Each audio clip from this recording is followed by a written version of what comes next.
All right, I'd like to talk about users. Users are constantly watching you, looking through their screen, and silently judging you. You don't know that, but you can feel the presence every time you do something that is user-facing. And they laugh at you, right? Every time you think you've done something good for the user, you come out with a good product, you come out with the improvements, they look at you and say, I can take that apart. I can break that, right? That's easy. Like, isn't that what you put it out there for? So after the users are done with what you thought was good, they'll leave a train wreck. And you're the ones who are supposed to clean up the train wreck afterwards because that's your job. Congratulations.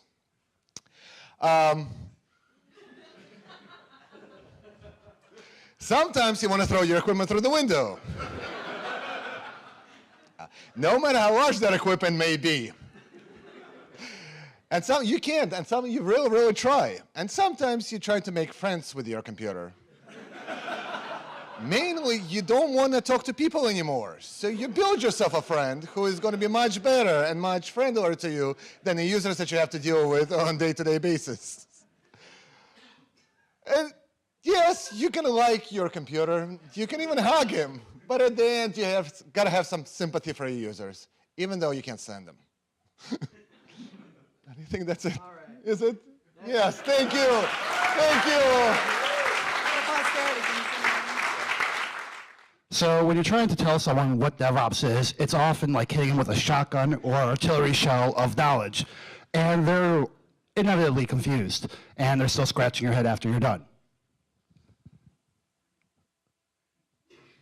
That's all I got for that. And they're like, oh, I get it. You break stuff. No, we really don't. We try not to, but this is what normally ends up looking like at the end of a day when the database has fallen over 3 or 4 times, thanks to bad code. But we won't talk about that because developers are human. Much like this guy. He's trying to bring in the requirements and spit out the code. And he's got this weird IDE that no one has ever seen because it's his personal favorite. So what do? You're like, dude, that's not working. Can we just get something that's a little bit better? And he gets angry at you. And then he talks to his friends. And pretty soon, you're beset on all sides by hordes of angry developers. And you're like, dude, I'm just trying to help. And they're like, yeah, no, not working.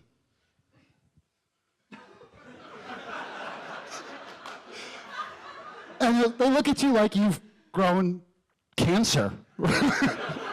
Or you got legs from Creature of the Black Lagoon, just hanging out with you. Or you're just doing some weird special effects stuff from Hollywood. But then they might actually get it, and then you feel like Rocky. You're like, yeah, I got this. I made it to the top of the steps. Then they bring up a question. Can you go over that one more time? Crap. Okay, here we go.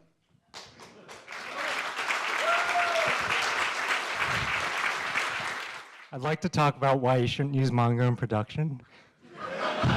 The number one reason is that it's kind of like a museum artifact at this point. It was a cool technology. Now it's basically just a rotten skeleton with a black cat. And the black cat will cross your path every day. And it claims to be the Swiss Army knife, but really it's just a butter knife. It's actually one of those sporks you get in the McDonald's Take Me things. It's not very functional. I mean, it's just, you're gonna cut yourself very badly. And it's not a cheesesteak because it's not original. It's kind of like a cheesesteak made out of that vegan stuff. What is it? Seitan? It's like a simulation of what? Okay, forget everything said. Use Postgres. Use a database that's been around for 10 years, 20 years. Something that's old enough to wash the dishes without being instructed and bribed with everything. And lastly, if you use Mongo, you're going to have to use your trusty waiters, actually you need a full-on hazmat suit when you go into the production collections. This is not something you want to do lightly. In fact, sometimes the Mongo, if it's fed, is going to be, you're just going to start seeing things, like you're going to talk to your fingers. And when you start talking to your fingers about locks and concurrency and how there's a global lock, it's just, you're going to start wanting to find another job. And thank you.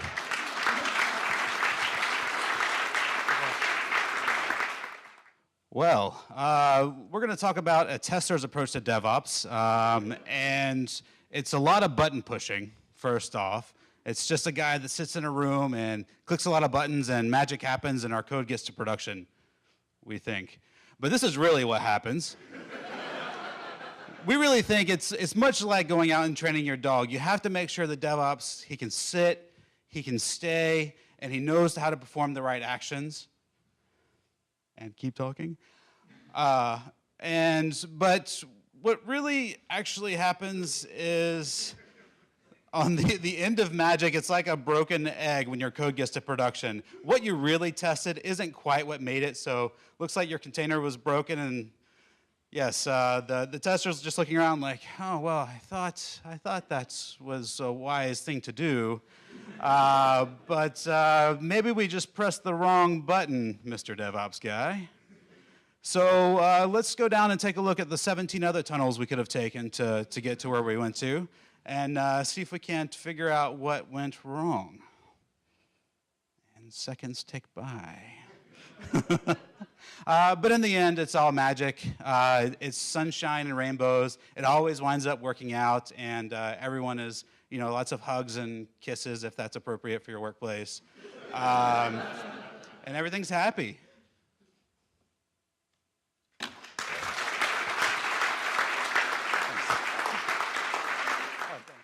Oh boy, I still have one of these at home. Okay, so let's talk about running Docker on really old computers. First, you got to get your floppy, right? This is the old, what was it? Not 3.5. It was like 4.5. Yeah.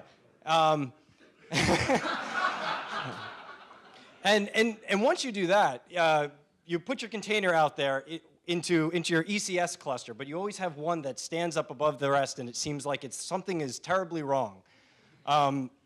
And there they are. They're all the containers. And next thing you know, you're trying to scale your application, and there's literally hundreds of thousands of them, but you can't keep track of them because you don't have monitoring. You don't have an elk stack. You have no idea what's going on, and they're all over the floor.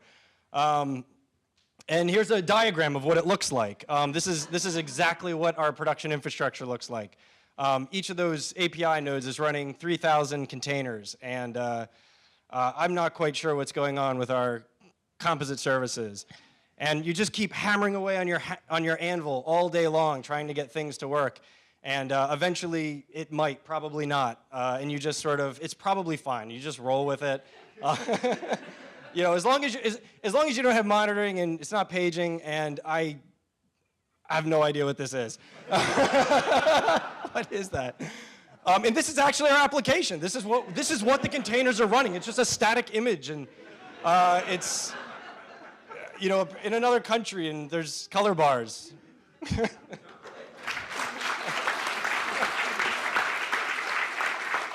Hey, I'm John Brouse, and I'm sorry for what's about to happen.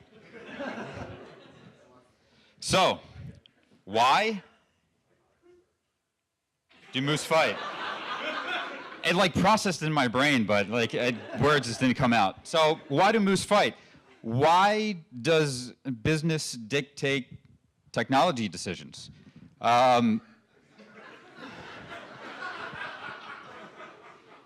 We don't let people like Donald Trump run the country, so why are...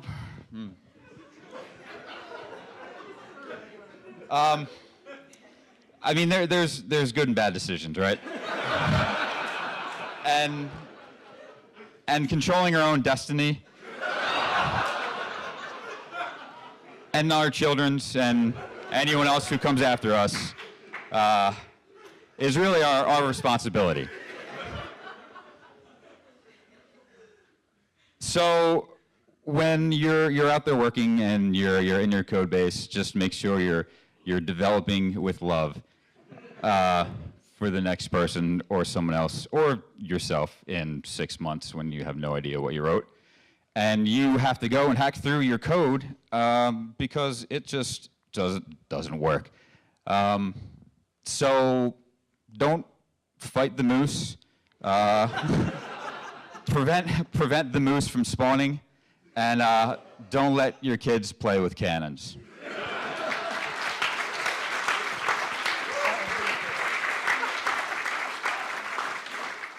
So yeah, I mean, sometimes when you're doing DevOps, you feel like you're just hanging out there all alone.